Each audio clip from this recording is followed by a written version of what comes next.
Una de las imágenes que más indignación personalmente me causan es la de los poderosos guerreros de la fe.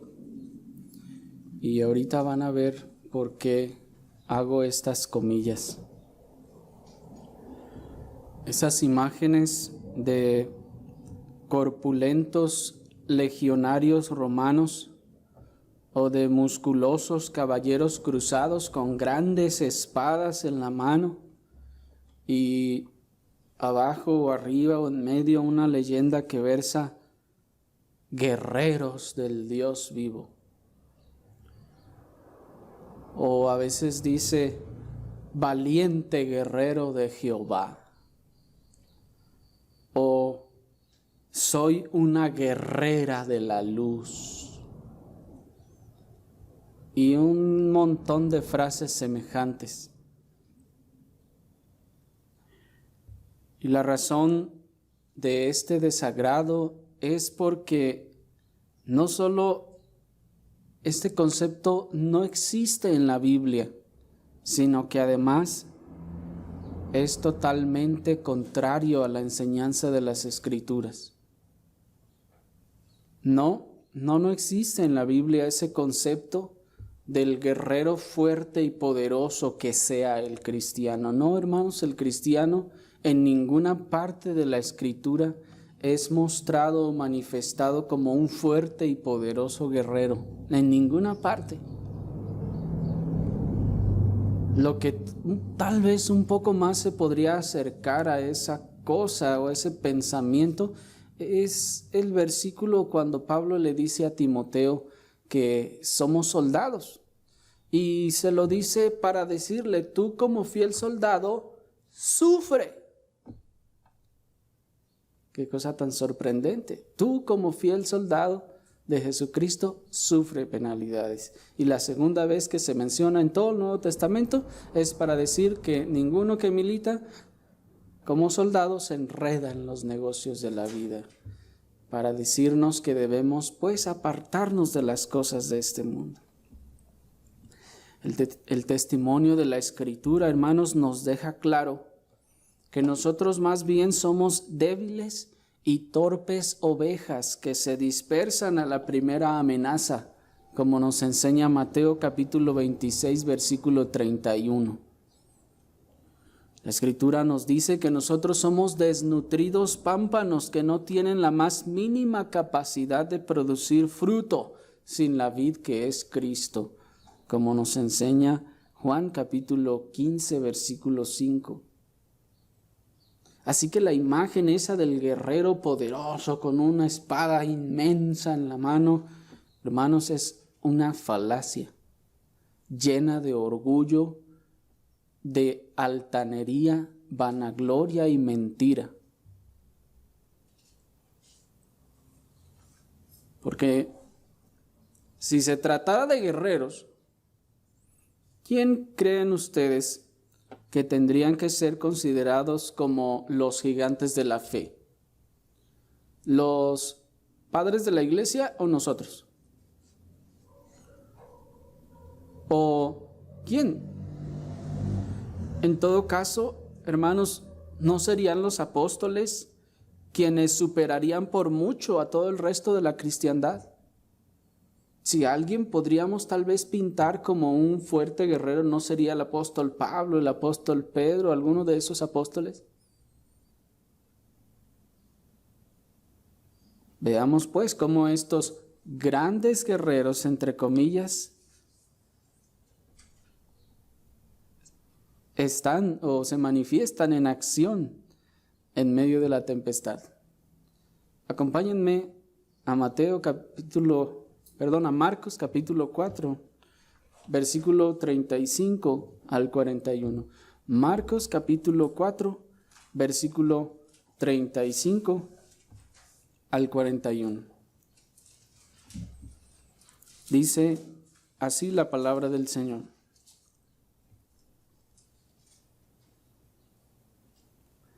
Aquel día, cuando llegó la noche, les dijo: pasemos al otro lado. Y despidiendo a la multitud, le tomaron como estaba, en la barca. Y había también con él otras barcas. Pero se levantó una gran tempestad de viento y echaba las olas en la barca de tal manera que ya se anegaba. Y él estaba en la popa durmiendo sobre un cabezal. Y le despertaron y le dijeron: Maestro, ¿no tienes cuidado que perecemos? Y levantándose, reprendió al viento y dijo al mar: Calla, enmudece. Y cesó el viento y se hizo grande bonanza. Y les dijo: ¿Por qué estáis así amedrentados? ¿Cómo no tenéis fe? Entonces temieron con gran temor y se decían el uno al otro: ¿Quién es este que aun el viento y el mar le obedecen? Hasta ahí. Hermanos, providencialmente hemos llegado a este relato de lo que se conoce como Jesús calma la tempestad. Marcos nos dice que es el día en el que el Señor ha dado las parábolas del reino que suceden estas cosas. Pues incluso Marcos nos dice, si ustedes se fijaron, que luego que da las parábolas, ¿desde dónde las dio? Desde la barca, ¿se acuerdan? Cuando empezamos todo esto, el Señor está en la barca a causa de la multitud y les está hablando. Entonces, dice Marcos que ni siquiera se baja de la barca el Señor y los discípulos toman la barca junto con él arriba ya y entran al mar ahora a trabajar secularmente, digámoslo así, a pescar. Y bueno, vemos el relato que acabamos de leer. Y si un relato, hermanos, de los que hemos visto hasta ahora nos deja la clara, endeble fragilidad de nuestro corazón humano, es este.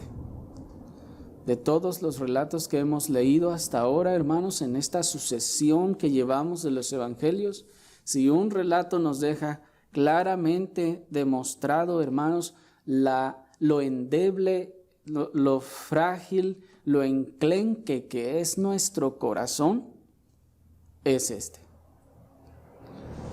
¿Querían ver a los poderosos guerreros en acción? Los grandes guerreros de Jehová en acción, en medio de la tempestad, de la lucha, de la batalla. Aquí están. Se levanta una tempestad física, sí, terrenal. ¿Y qué hicieron? ¿Sacaron sus espadas para combatir al viento y al mar, a las olas? ¿Se mostraron firmes, poderosos y fuertes? No, hermanos. Aquí se nos está mostrando la realidad de nuestra condición. Las vigorizantes y esperanzadoras palabras de nuestro Señor Jesucristo ya habían partido de sus mentes para cuando las olas azotaban con furia la barca. Y los endebles corazones de los discípulos ya eran presa de la desesperación para cuando la barca parecía papel llevada por las olas. Pues hermanos, según nos dice Marcos, ellos acaban de escuchar al Cristo mismo hablando la verdad, hablando el Evangelio. Nada más toman sus remos, adentran la barca en el mar y, hermanos, esas vigorizantes y esperanzadoras palabras que acababan de oír se fueron de sus mentes. Cuando las olas empezaron a levantarse y a azotar la barca, se fueron de sus mentes y sus endebles corazones empezaron a desesperar y a zozobrar en medio de la tempestad. En todo caso, lo que podríamos decir que se sacudía más de un lado a otro, tal vez no era la barca, sino los corazones de los que estaban allí dentro de la barca. Pero, ¿cómo llegaron a eso? ¿Cómo es que el corazón de ellos se desmoronó y cayó presa del miedo y de la desesperación? Porque noten ustedes que después de ver esa circunstancia y ese escenario, ellos entran en pánico literalmente, y ellos sienten que están a punto de perder la vida. Y en esa desesperación está el Señor durmiendo en la popa y le dicen: Señor, ¿no estás viendo que nos estamos ahogando ya? Nos vamos a morir y tú ahí acostado durmiendo. Hermanos, ¿qué pasó o qué ocurrió para que en un lapso de horas de haber oído el mensaje, el sermón del Señor, la palabra de boca de Cristo mismo, ahora su corazón es presa de la desesperación y ya no hallan la puerta? ¿Cómo llegaron a eso? Bueno, la respuesta es de la misma manera como nosotros llegamos a eso también. Exactamente igual que como nosotros cuando nos encontramos en aflicciones y en tribulaciones. Igualmente. Esto es, hermanos, no vamos a pensar que nosotros seamos mejores que ellos, o preguntarnos qué les pasó y luego qué pues. No, hermanos, exactamente de la misma forma que nosotros también caemos presa de la desesperación cuando vemos las olas de las circunstancias, cuando vemos el rugir de las dificultades, de las aflicciones sobre nuestra vida. La palabra puede ser firme, hermanos, pero yo tengo una constitución flaca, débil, enclenque, y el corazón más voluble y traicionero de todos. Les voy a repetir eso, hermanos. La palabra de Dios puede ser firme, pero yo tengo la constitución más flaca, débil y enclenque, y el corazón más voluble y traicionero de todos, como nos enseña Jeremías capítulo 17, versículo 9.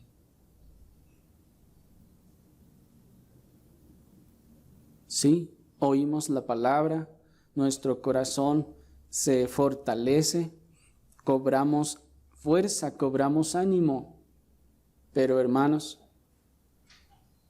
no debemos dejar de lado en nuestra mente que tenemos el corazón más traicionero de todos y la constitución más enclenque de todas. No somos fuertes guerreros, poderosos guerreros de la luz y de Jehová.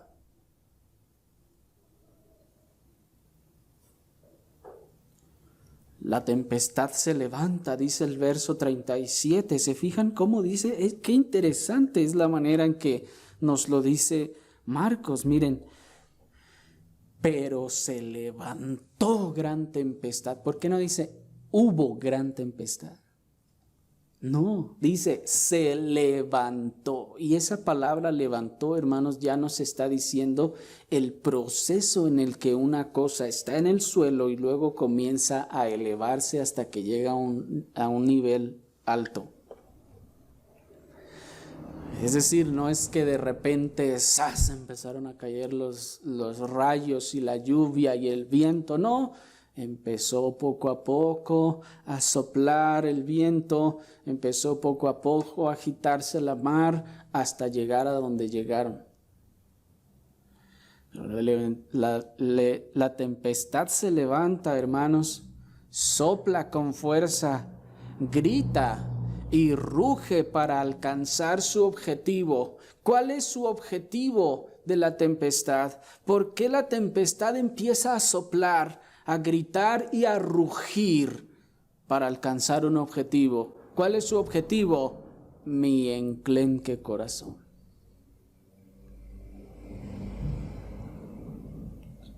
Tenemos que tener muy en cuenta esto, hermanos, pues la fuerza con la que sopla la dificultad,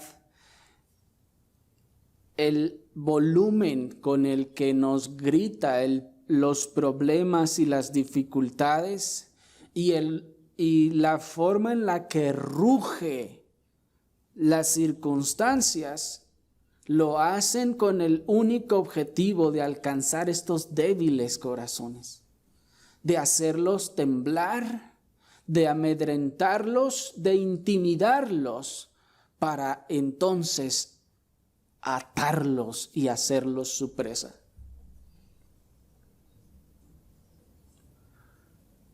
Si la tempestad solo dijera una sola vez, te voy a meter en problemas, vas a ver lo que te va a pasar, cuidado porque no te la vas a acabar. Si nos hubiera dicho una vez, tal vez no habríamos caído presa de la desesperación, pero su objetivo es repetirnos una y otra vez y cada vez con más fuerza y cada vez con más hostilidad o cada vez con más rudeza, decirnos, te voy a destruir, te voy a destruir, te voy a perjudicar, te voy a afectar. Mira, vas a ver afectado esto, vas a tener estas dificultades, vas a tener estos problemas. Amedréntate, teme, porque mira todo lo que te va a venir. ¿Cuál es su objetivo? ¿Quitarnos todo lo que tenemos? Su objetivo, hermanos, es doblegar, desmoronar, derribar nuestro débil corazón como un castillo de arena.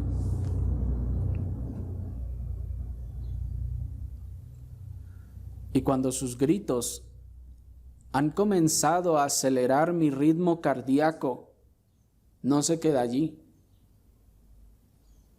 No está dispuesta a darme tregua alguna.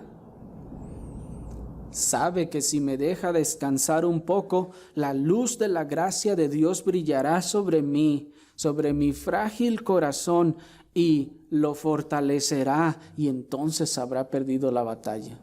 Por eso, cuando la tempestad se levanta, no para hasta que logró vencerme, hasta que logró amedrentarme y hacer mi corazón presa de la desesperación.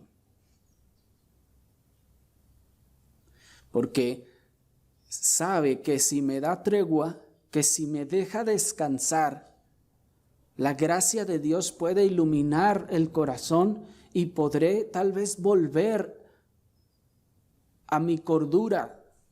Podré volver en sí y decir, ¿por qué me estoy desesperando? Mira por qué cosas estoy yo desesperado. Mira por qué pequeñeces estoy yo ya que no encuentro la puerta. Pero primero me amenaza de una forma y luego empieza a subir el tono y empieza a gritarme y a decirme, no vas a poder con esto, no vas a poder, mira, vas a tener este problema y va a crecer y no se va a acabar y te garantizo que vas a quedar en la calle. Y sigue, grita, ruge, ¿para qué? Para desesperar nuestro corazón. Y no parará hasta que nuestro corazón esté temblando de miedo, agitado y presa de la desesperación.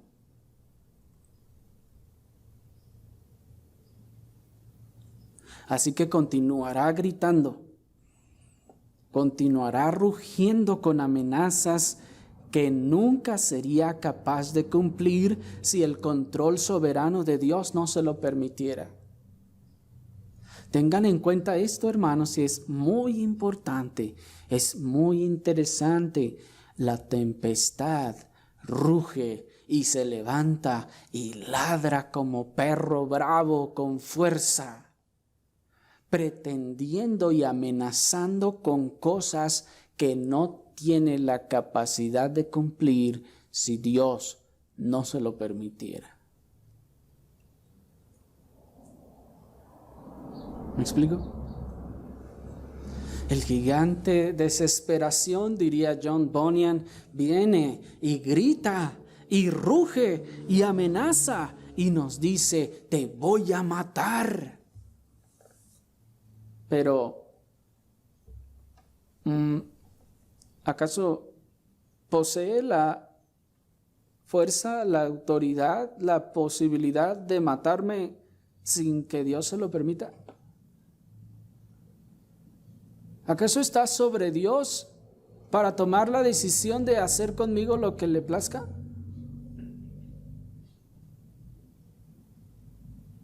Pero esa es una de las cosas que busca que olvidemos cuando nos grita, cuando nos trata de desesperar, que olvidemos que nada de lo que nos amenaza podría cumplir si Dios no se lo permitiera.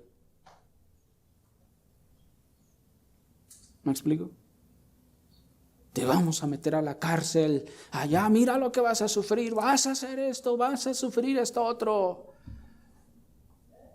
Pero esperen, no puede cumplirlo si primero no le pide autorización a Dios.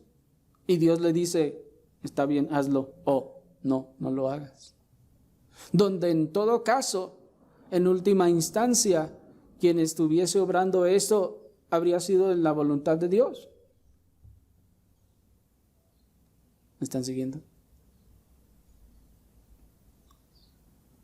Pero continúa con su espectáculo y nos moja para mostrarnos que va en serio, según él. Arroja sus olas sobre nosotros para amarrar nuestra atención a sus rugidos y valiéndose de nuestro enclenque corazón, forzarnos a pensar que no hay más salida que ceder a sus exigencias. Y nos dice, ¿no me crees que te puedo hacer eso? Y nos avienta unas gotitas de agua.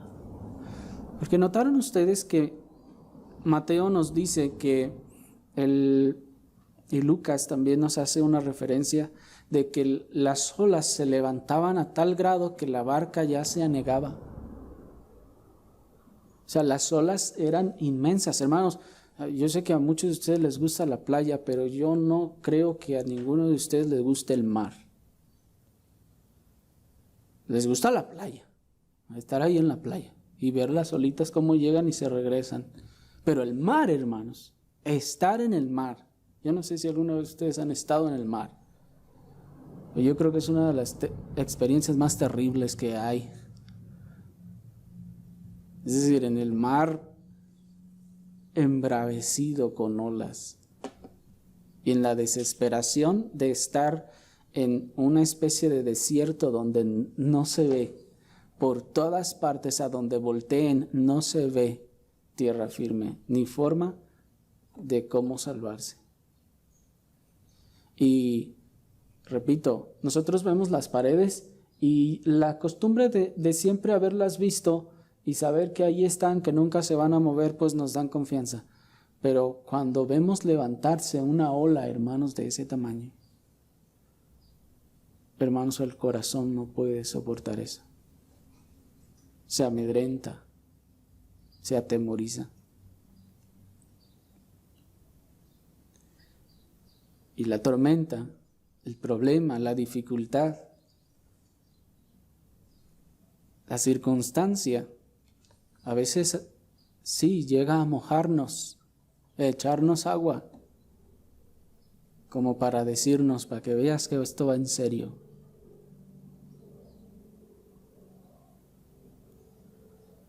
Y su objetivo es amarrar nuestra atención a sus rugidos, que no veamos otra cosa, que no sean sus rugidos. ¿Me explico? Que no pongamos nuestra vista ni nuestra atención en ninguna otra cosa que no sea las amenazas que nos ha dado. Y estamos ahí dándole vueltas a las amenazas y dándole vueltas y pensando en lo que dijo y pensando en, híjole, ¿qué va a pasar con esto? ¿Y qué va a pasar cuando esto otro? ¿Y qué va a pasar si esto más? Y estamos pensando en las amenazas. ¿Sí o no? Ha logrado hacer presa nuestro corazón y estamos pensando en las amenazas. ¿Por qué quiere mantener nuestra atención? Para que no reflexionemos por un momento que quiénes somos, a quién tenemos de nuestro lado y a dónde vamos. Lo hace para que nosotros caigamos en una especie de hipnotismo en donde no veamos salida alguna, en donde pensemos que no existe forma de salir de aquí. ¿Me explico? Y sí, así es nuestro débil corazón. Y sí llegamos a pensar eso.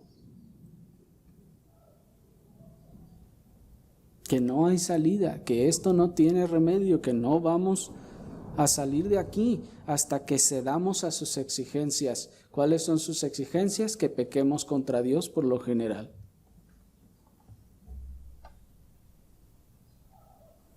Que pequemos ya sea cediendo a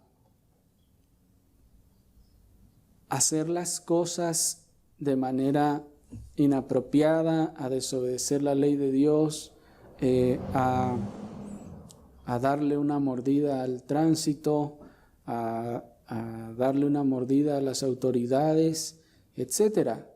Porque ¿qué es lo que dice el tránsito? ¿No dice eso?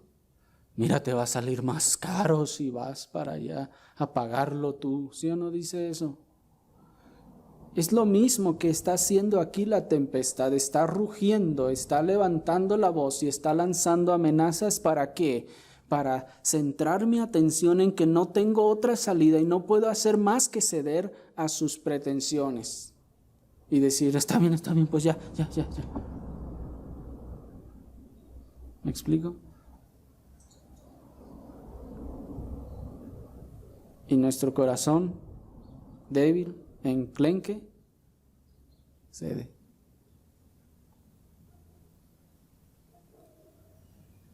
Y así continúa gritando, continúa rugiendo con sus amenazas que, como les decía, nunca sería capaz de cumplir si Dios no se lo permitiera. Hermanos, oh, cuán débil es el corazón nuestro, que el perro ladrón amarrado ha conseguido asustarnos. Cuando digo perro ladrón, digo que está ladre y ladre. Cuán débil, hermanos, es nuestro corazón, que ese perro amarrado ha conseguido que nos quedamos así como paniqueados, como congelados, como que ya no sabemos qué hacer. El perro está ahí, pero el perro está amarrado. Está ladrando como loco y parece que nos quiere comer y devorar, sí. Pero ¿se fijan cómo fuimos presa de la desesperación? ¿Cómo nos atrapó? Consiguió asustarnos, ha conseguido impresionarnos a tal grado que hemos olvidado su cadena y hemos olvidado todo el campo libre que tenemos para evitarlo. ¿Me explico? Vamos por la calle y vemos al perro ese ahí encadenado y todavía está ahí la reja en su casa, en la cochera, y el perro ladra, grita, se desbarata el perro que nos quiere tragar y saca el hocico por la reja y nos quiere tragar y hermanos, ruge, salta, ladra, grita, amenaza. ¿Para qué? para atrapar nuestro corazón débil, para asustar a nuestro enclenque corazón. Y llega un momento en que olvidamos la cadena, que estaba encadenado, que no me puede hacer nada en realidad si no me le acerco, y que tengo toda la calle para alejarme de él.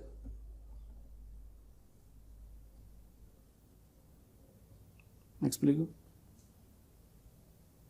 Miren, hermanos, nuestro corazón. Queridos hermanos, veamos ese miserable corazón nuestro, esas volubles emociones nuestras en las que ya no debemos confiar nunca más sin el sustento de la Escritura. Dense cuenta, hermanos, de ese corazón tan miserable que poseemos. ¿Cuántas veces nos agarró? ¿Cuántas veces nos paniqueamos y nos congelamos así como los conejos lampareados en la carretera? Yo creía que eso era un mito, hermanos, hasta que alguna vez lo vi. Que se dice que, no sé si ustedes han oído, que los conejos en la carretera de noche a veces salen a buscar comida o algo y de repente cruzan la carretera, y si sucede que viene un auto cerca o relativamente cerca, cuando el conejo ve las luces, ve el carro, se asusta y entra en pánico y se queda congelado. Y no corre. O sea, tiene espacio para correr el conejo y no corre. Se queda así, espantado. Y ¡zas! Se lo lleva. Así es nuestro enclenque corazón, hermanos. Qué guerreros ni qué nada, hermanos, por favor. Así es nuestro enclenque corazón. Vienen las dificultades, vienen las aflicciones, vienen las amenazas de las autoridades, de nuestros patrones, de nuestros jefes, de tantas personas. ¿Y qué hacemos? ¿Sacamos la espadota y la armadurota? No, nos ponemos como el conejo. ¿Sí o no? Miren, hermanos, cuán débil es nuestro corazón y no podemos seguir confiando en esas nuestras emociones. No podemos seguirle dando valor más a nuestras emociones, a cómo me siento con esto.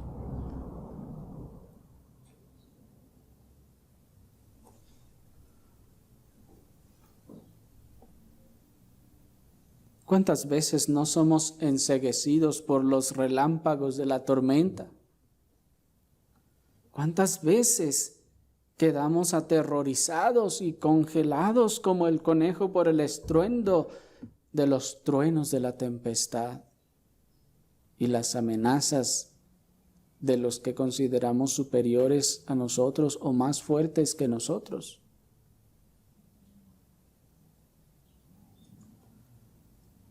Las cosas se agravan, parecen imposibles, sin solución.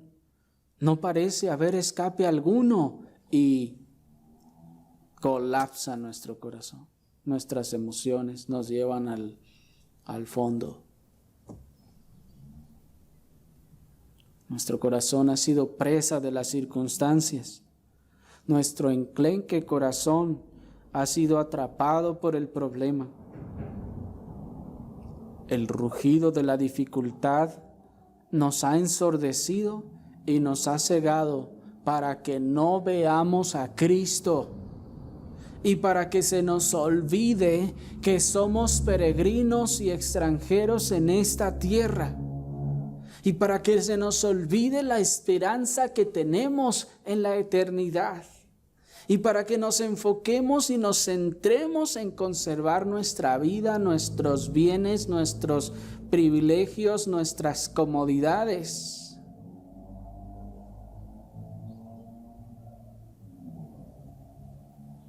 ¿Se dan cuenta? Fuimos atrapados por el problema. Ese rugido ensordecedor de la dificultad nos asustó, nos amedrentamos y entonces dejamos de ver a Cristo.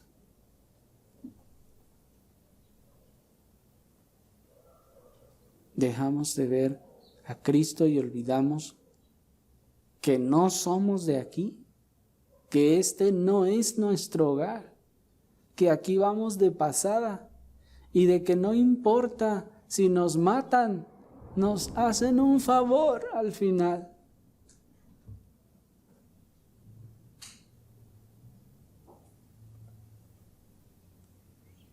El calor de las circunstancias nos doblegó y ahora tenemos nuestra atención, nuestra mirada puesta en las furiosas olas que se levantan y en la debilidad de nuestra barca.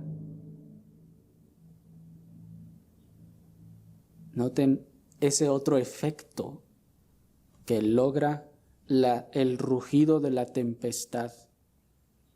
Doblega nuestro corazón y nos ciega, no solo para que no veamos a Cristo y nuestra esperanza, sino también, hermanos, para que pongamos nuestra atención y la enfoquemos únicamente en el problema y en las fuerzas con las que yo cuento para solucionar el problema.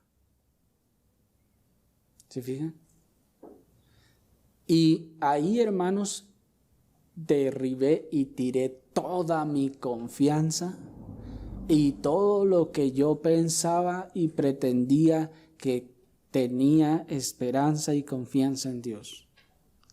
Porque en ese momento la debilidad de mi corazón, que fue presa, solo me deja ver el problema y qué cuento yo, con qué fuerzas cuento o con qué sustento cuento para salir de allí.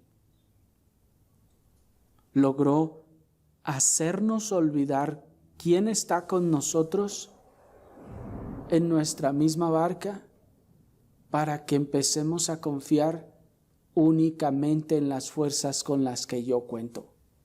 Y como no cuento con nada, no me queda más que caer desesperado, llorando y gritando. ¿Se dan cuenta, hermanos? Lo que hace la tempestad en nuestro débil corazón, en ese enclenque corazón. Hemos estado viendo una especie de anatomía de el proceso y de la forma en que la tempestad se apodera de nuestro débil corazón. Y ahí está Jesús en la barca. Está en la popa, de hecho. ¿Saben ustedes, niños, que la popa es la parte de adelante del barco? Allá está durmiendo. Está a un lado. Pero yo estoy tan ofuscado y mis emociones están tan exaltadas que ya se me olvidó que está ahí.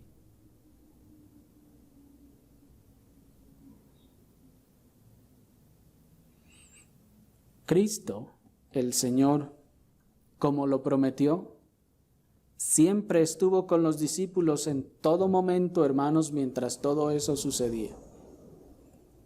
Miren ese cuadro. Están los discípulos desesperados, llorando, gritando, ya sienten la muerte encima y está Jesús ahí a un lado, dormido.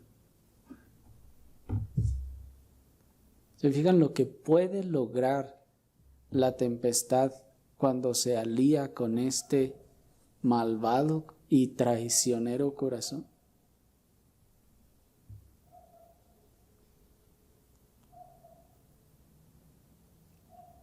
Cristo siempre estuvo en control de todas las circunstancias que estaban aconteciendo porque Él estaba allí.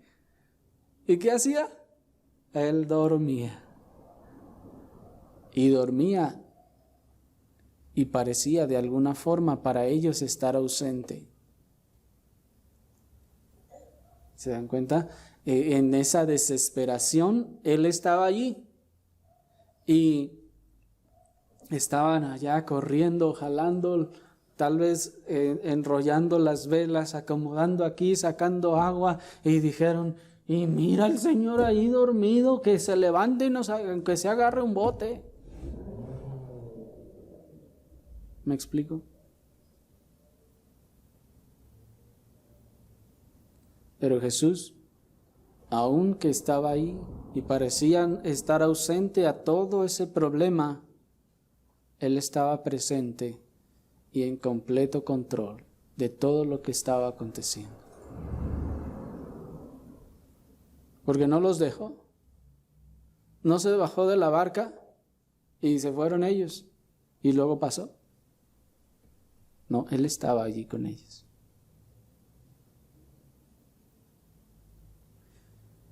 El cansancio de nuestro Señor Jesucristo no solo obedecía al agotamiento natural del ministerio, hermanos, sino también a un propósito benigno para sus discípulos.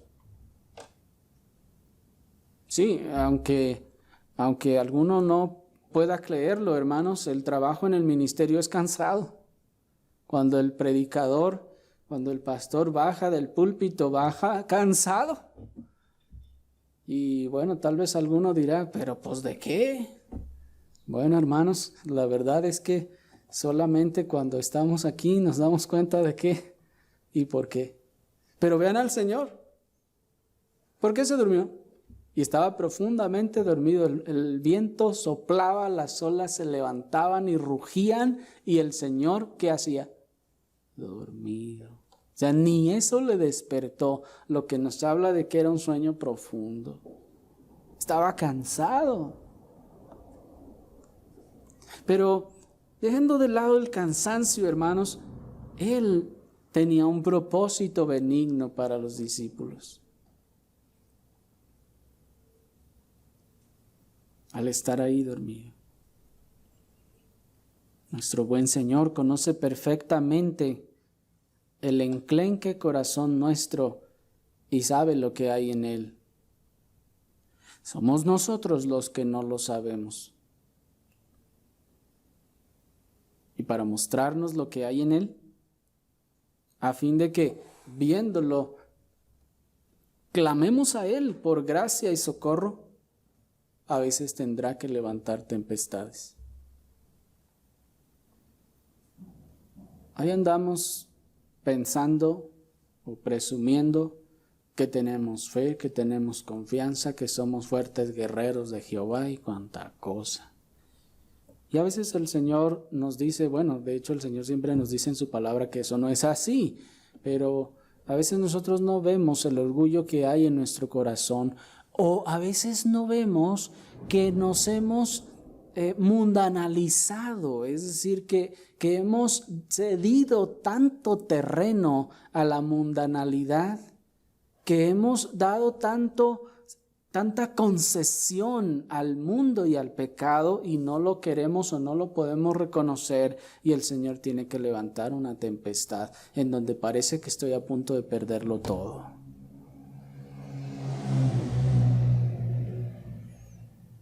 Y estoy ahí desesperado y he sido presa del pánico porque estoy a punto de perderlo todo. Y el Señor dice, ¿te das cuenta de lo que hay en tu corazón? ¿Te das cuenta de por qué te estás desesperando? ¿Qué es lo que te está desesperando? El dinero, las cosas materiales, mi casa, mi trabajo, mi escuela, mi tarea, mi examen, mi esto, mi lo otro.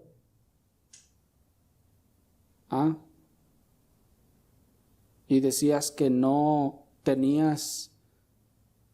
habías cedido terreno a la mundanalidad y a las cosas de este mundo. Que no le habías dejado que no habían cambiado, como que se hubieran invertido tus prioridades. No, para mí en primer lugar el Señor. Ah, sí, ahí va la tempestad.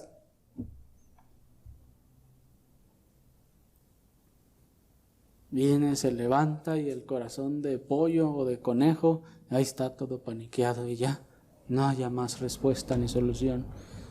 ¿Y qué dice el Señor? Ahí está. ¿No que no tenías invertido los valores? ¿No que no estabas más preocupado por las cosas de esta tierra que las del cielo? Ahí está lo que doblegó tu corazón.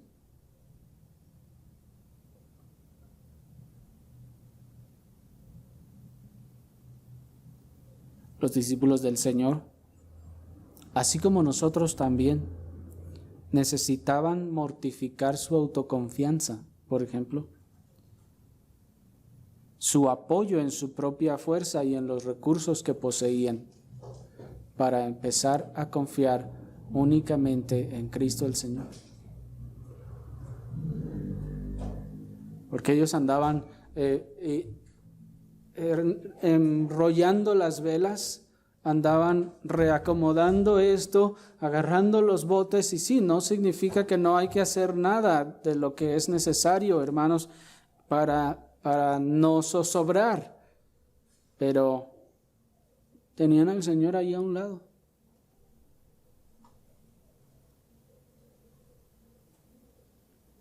Luego debían aprender a depositar toda su confianza y esperanza en la persona de Cristo el Salvador, hermanos.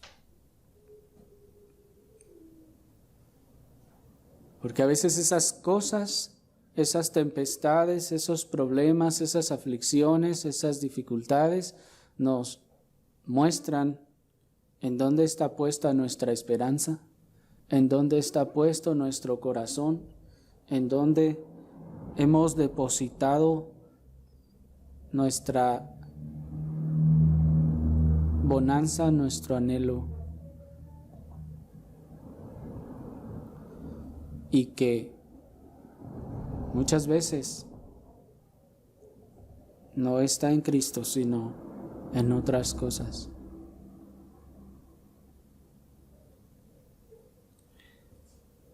Este enclenque corazón que compartimos con los discípulos del Señor debía ir siendo conocido y apaciguado con la certeza de las promesas de Dios, hermanos. Y por eso el Señor levantó esa tormenta. ¿Para qué? Para que sus discípulos pudieran primero conocer su corazón y verse a sí mismos. También para que entonces clamaran al Señor por ayuda.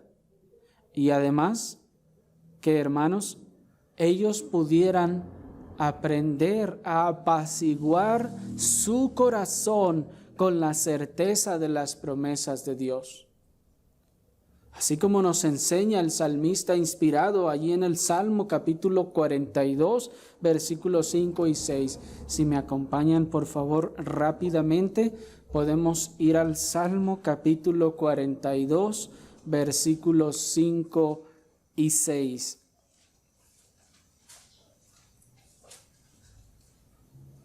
Hablando, hermanos, de cómo tratar con nuestro corazón y apaciguarlo en medio de esa desesperación, el salmista nos da una respuesta y nos dice en el Salmo 42:5: ¿por qué te abates, oh alma mía, y te turbas dentro de mí? Vean al salmista tratando con su corazón desesperado y abatido.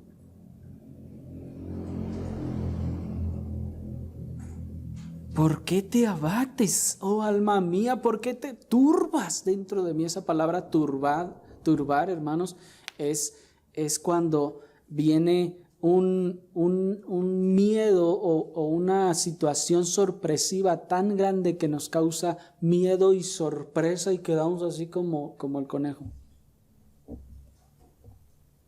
y ya no sabemos ni qué hacer, como en shock se dice. Y le dice el salmista a su alma: espera en Dios, porque aún he de alabarle, salvación mía y Dios mío. Vean cómo le dice a su alma: alma, ¿por qué estás así? ¿Por qué estás desesperada? ¿Por qué piensas que ya no hay salida, no hay solución? Sino cuando Dios, mira, Él es tu salvación. Por eso dice: salvación mía y Dios mío. El salmista le dice a su alma: espera en Dios, porque aún he de alabarle. ¿Qué está diciendo? Porque cuando acabe esto, voy a alabarle y glorificarle por la salvación que me habrá dado al sacarme de esto. ¿Se fijan? Y dice el 6, Dios mío, mi alma está, ¿cómo? Abatida en mí. ¿Y qué voy a hacer? Me tiraré a llorar desesperado porque ya no puedo más. No, dice, me acordaré por tanto de ti desde la tierra del Jordán y de los hermonitas desde el monte de Mizar.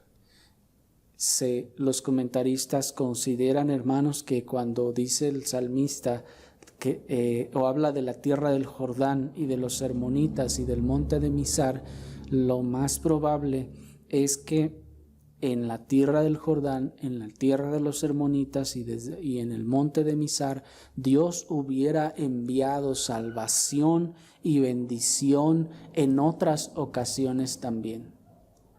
Como si el salmista dijera a su alma: alma, acuérdate de Dios, de cómo te salvó en todas esas y peores que la que estás pasando ahorita. ¿Por qué te abates? Dice el salmista: ¿qué debo hacer cuando mi alma está abatida? Debo acordarme, dice, de la salvación que Dios ya ha hecho conmigo en otras oportunidades. Sí, hemos venido diciendo todo este tiempo: tenemos un corazón débil y enclenque, pobre, desnutrido, miserable y traicionero. ¿Qué vamos a hacer si no podemos deshacernos de él? Por eso, ¿se acuerdan que por eso decía el apóstol: miserable de mí, ¿quién me librará de este cuerpo de muerte? ¿Quién nos librará de este corazón tan voluble y enclenque y malvado y traicionero? Lo que podemos y debemos hacer, hermanos, es tratar con él. ¿Cómo? Que cuando se encuentre en la desesperación, cuando se encuentre turbado, hay que regañarlo y decirle: ¿qué te pasa, corazón? ¿Por qué estás así? ¿Por qué caes al suelo desesperado? Pues que no es Dios tu Dios. Espera en Dios. Corazón, acuérdate de todas las veces que te ha librado, porque eres malagradecido y falto de fe.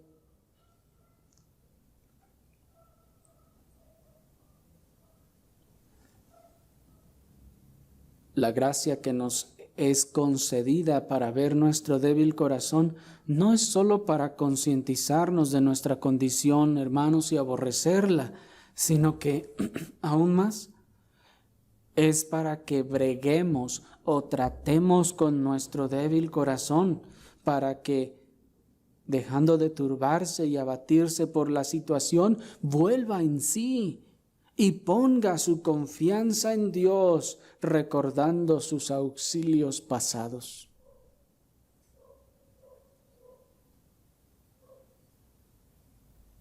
Por eso decían los puritanos que en medio de la tormenta está el Evangelio.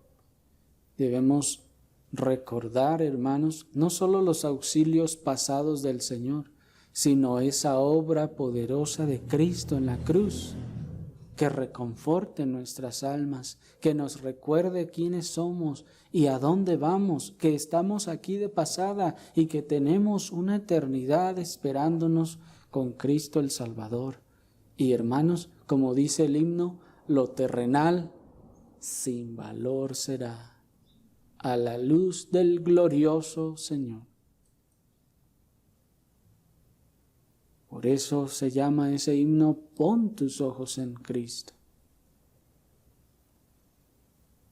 Tenemos entonces que tratar con nuestro corazón, hermanos. Así que, ¿qué es lo que debemos hacer en medio de la tormenta? ¿Qué es lo que debemos hacer en medio del desasosiego y en medio de la turbación de espíritu? Debemos tratar con nuestro corazón.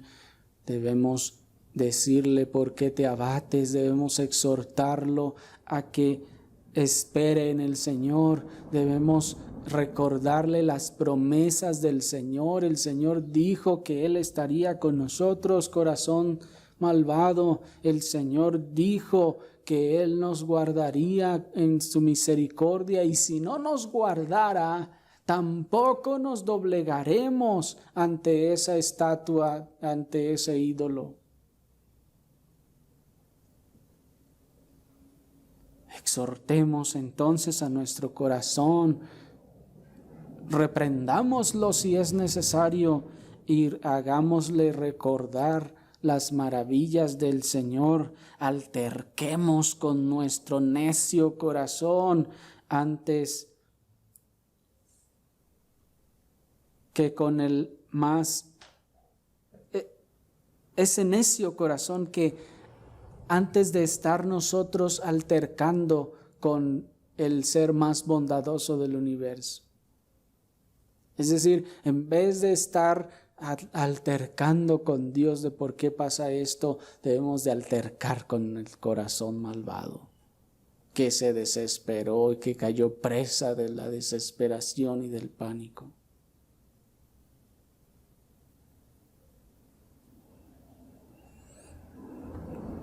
En ese sentido decía el ministro puritano William Gurnall: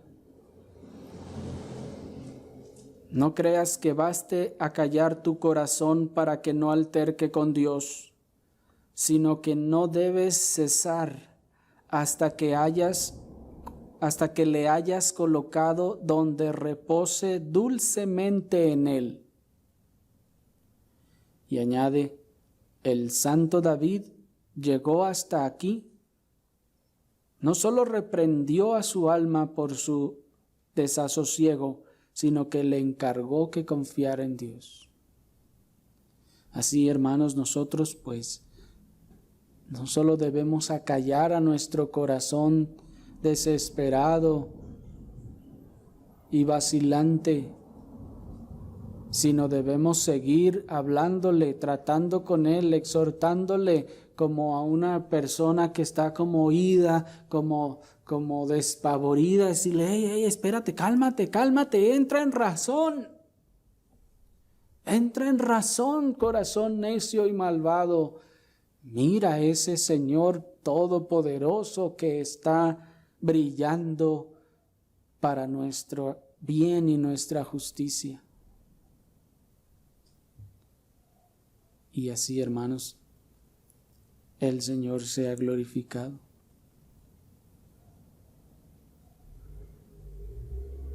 La certeza de las convicciones puede ser firme, pero es solo la fe la que las aplica al corazón para dar paz y el consuelo en medio de la tempestad. Esto es, para que esto funcione, tiene que haber fe. Una fe primeramente salvadora. Esa fe, hermanos, que es necesaria para que a la hora de estar yo tratando con mi corazón, bregando con él, altercando con él, y le recuerde yo la grandeza de ese Dios, a la cruz de ese Cristo el Salvador, ese corazón vuelva en sí a través de la fe. Esto es que la fe aplique al corazón las promesas y las verdades que le estoy recordando. Y entonces dirá y volverá en sí, dirá, oh, es cierto, de veras, qué tonto fui.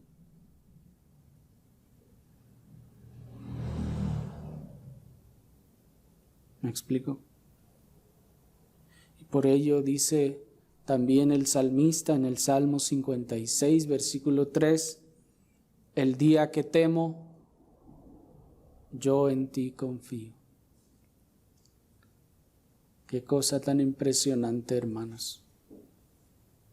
Porque no es que el creyente no teme. No, sí teme. Pero dice el salmista, el día que temo, yo confío en ti.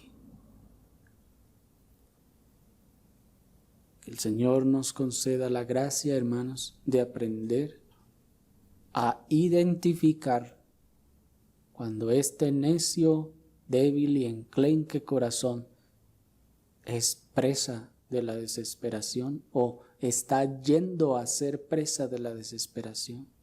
Que aprendamos a identificar los rugidos y los gritos de la tempestad, del problema, de la situación o las circunstancias difíciles y le pongamos un alto en la medida de que nosotros le hablemos a nuestro corazón de las verdades de Cristo, antes, si es posible, antes de que se congele como el conejo, antes de que caiga en la total desesperación, decirle, hey, espérate corazón, no importa lo que ruja aquel, no importa lo que grite, no importa lo que ladre esta situación, ¿no está tu esperanza puesta en Cristo? ¿No esperas algún día estar con Él? Honrarle y glorificarle, postrarte delante de Él y adorarle arrojando cualquier corona que indignamente te sea dada. Y nuestro corazón, bueno, el Espíritu aplicará por la fe esas palabras al corazón para que ese corazón vuelva en sí y diga, oh, es cierto, qué tonto fui, es cierto, no, voy a confiar en el Señor, voy a volver mi confianza en Cristo mi Salvador. Oremos, hermanos, al Señor.